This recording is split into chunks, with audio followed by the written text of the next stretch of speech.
tell your second hand to call the vet, call the... Then this afternoon we came out here with a lot of our mannequin dogs and gave them the practice to do common first aid procedures that they might encounter downrange or in a deployed environment on mission, so they could apply care to these dogs as their kind of first responders in that situation.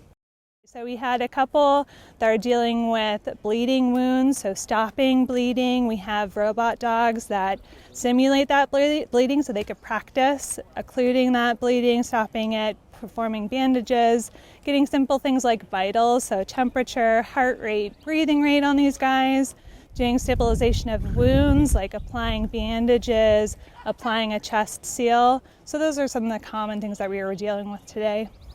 And then we have teams of handlers from Fort Rucker, Eglin Air Force Base, Hurlburt Field, Keesler Air Force Base, Meridian, and Gulfport as well. So we have a lot of handlers and then veterinary staff as well here for the training.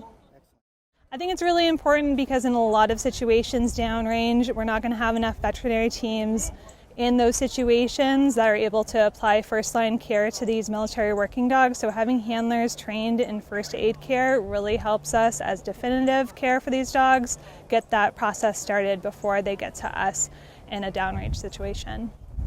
It's important because the dogs like ourselves, we're always potentially in a situation where things can go wrong, and when things go wrong you get injured, life-threatening injuries, and it's important to be able to bandage up our partners as much as the Navy tries to bandage us up too. I think it's just a good chance to really appreciate these teams coming together. A lot of these handlers are in different branches, so it's kind of nice for them to also interface with each other, since even though they're in different branches of the military, they can come share their experiences, learn together, and work together as a team.